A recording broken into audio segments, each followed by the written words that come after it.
Hello everyone, this is Priya and स्वागत है आपका आशाएं जुडिशरी के यूट्यूब चैनल पर, जहां मैं लेके आई हूं मंथली लीगल अपडेट्स, जिसमें हम मंथ के इंपॉर्टेंट लीगल जजमेंट्स और अपडेट्स को समझेंगे।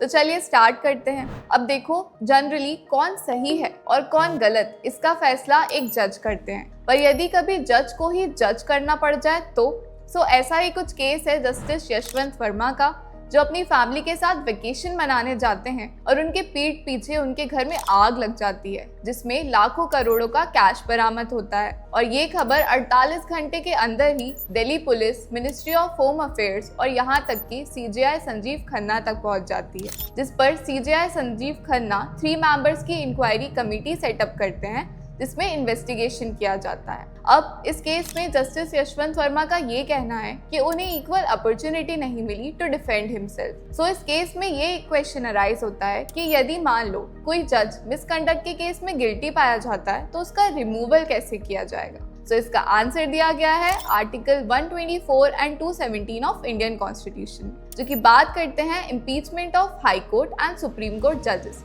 सो इम्पीचमेंट बेसिकली एक रिमूवल है, जो एक पार्लियामेंट्री प्रोसेस है कि यदि कोई जज मिसकंडक्ट के केस में गिल्टी पाया जाता है तो उसे 2/3 स्पेशल मेजोरिटी के साथ रिमूव कर दिया जाता है। तो यहाँ पर जज के पास 2 ऑप्शन होते हैं, या तो वो रिजाइन कर दे या फिर इम्पीचमेंट ले ले। और ऐसा नहीं है कि सिर्फ जजेस का ही इम्पीचमेंट होता है, आर्टिकल 61 के अंदर प्रेसिडेंट का भी इम्पीचमेंट किया जा सकता है। पर अभी तक कोई भी ऐसा ऑफिशियल इम्पीचमेंट नहीं करा गया जजेस का।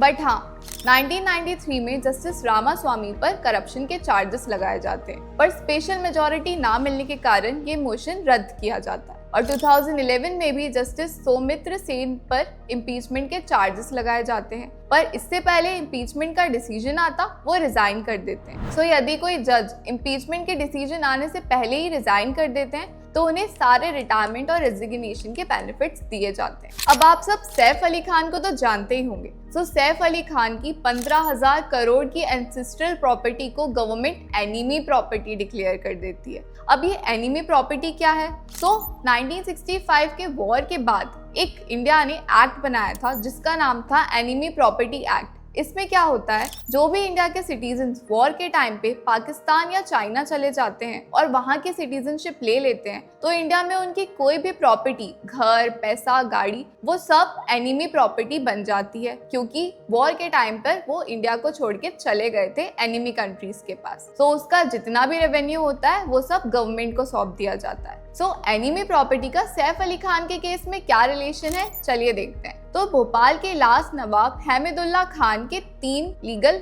हायर्स थे, जिसमें पहली बेटी थी अबीदा सुल्तान, जो वॉर के टाइम पर पाकिस्तान शिफ्ट हो गई। उसके बाद जो साजिदा सुल्तान थी, यानी सैफ अली खान की दादी, उन्होंने वो प्रॉपर्टी एक्वायर कर ली और बाद में इनके लीगल वारिसों के बीच में डिबेट स्टार्ट हो गई। तो 2017 के अमेंडमेंट के बाद एनिमी प्रॉपर्टी एक्ट में और स्ट्रिक्ट रूल्स आए और ये कहा गया कि अगर कोई लीगल हायर राइट क्लेम करता है एनिमी प्रॉपर्टी पे तो उसे वो राइट नहीं दिया जाएगा और वो प्रॉपर्टी गवर्नमेंट की हो जाएगी। सो इस केस में भी सैफ अली खान को 30 डेज का अपील का टाइम दिया गया, बट उन्होंने अपील नहीं करी। सो इस वजह से गवर्नमेंट ने उस एनिमी प्रॉपर्टी को एक्वायर कर लिया और अभी तक गवर्नमेंट के पास 9,000 एनिमी प्रॉपर्टीज हैं, जिसकी कीमत 1 लाख करोड़ तक है। अब एक बहुत इंटरेस्टिंग केस आता है विभोर गर्ग वर्सेस नेहा। 2 टाइप की कम्युनिकेशन होती है, एक जनरल कम्युनिकेशन और एक privilege communication. Privilege communication basically जो कॉन्फिडेंशियल और प्राइवेसी से रिलेटेड होती है उन्हें कहा जाता है, और इनके एविडेंस कोर्ट में एडमिसिबल नहीं होते।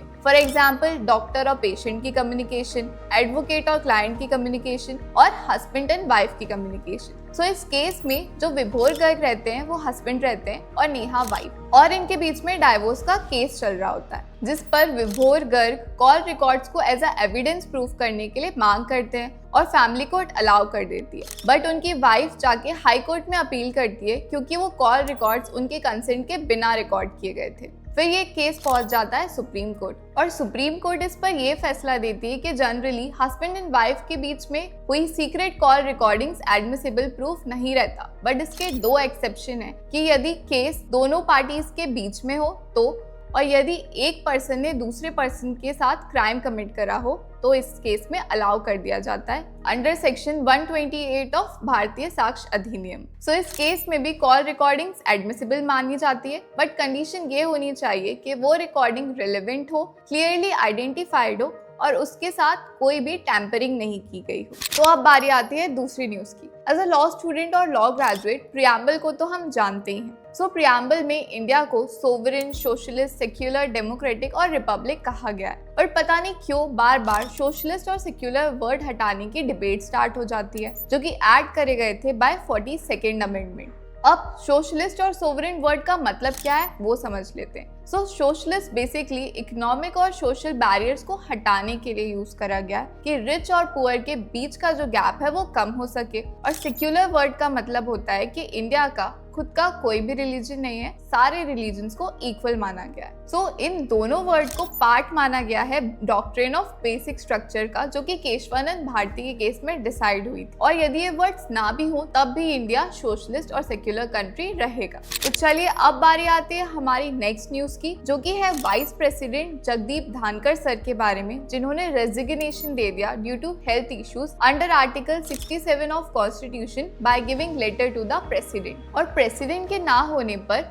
वाइस प्रेसिडेंट ही as an acting president work करते हैं। अब मान लीजिए वाइस प्रेसिडेंट ही नहीं है तो उनकी जगह दे दी जाती है डेप्यूटी चेयरमैन को। पर क्या ऐसा हो सकता है कि कभी प्रेसिडेंट नहीं है और वाइस प्रेसिडेंट भी नहीं है तो उनकी जगह कौन एक्ट करता है? तो उनकी जगह चीफ जस्टिस ऑफ इंडिया को as a acting president declare कर दिया जाता है। क्या ऐसा हुआ है कभी? हाँ, जब प्रेसिडेंट जाकिर हुसैन की डेथ हो गई थी और वाइस प्रेसिडेंट ने भी रिजाइन दे दिया था, तो जस्टिस हिदायतुल्लाह ने एज एन एक्टिंग प्रेसिडेंट काम किया था। तो ये पहली बार था जब एक चीफ जस्टिस ऑफ इंडिया ने कोर्ट के साथ साथ पार्लियामेंट की भी ड्यूटी संभाली। सो इससे ये समझ में आता है कोई भी क्राइसिस हो, बैकअप हमेशा रेडी रहता है। तो इसी के साथ इस मंथ की लीगल न्यूज खत्म होती है। यदि आपको ऐसी और लीगल न्यूज चाहिए तो कमेंट सेक्शन में जरूर बताइएगा। Thank you.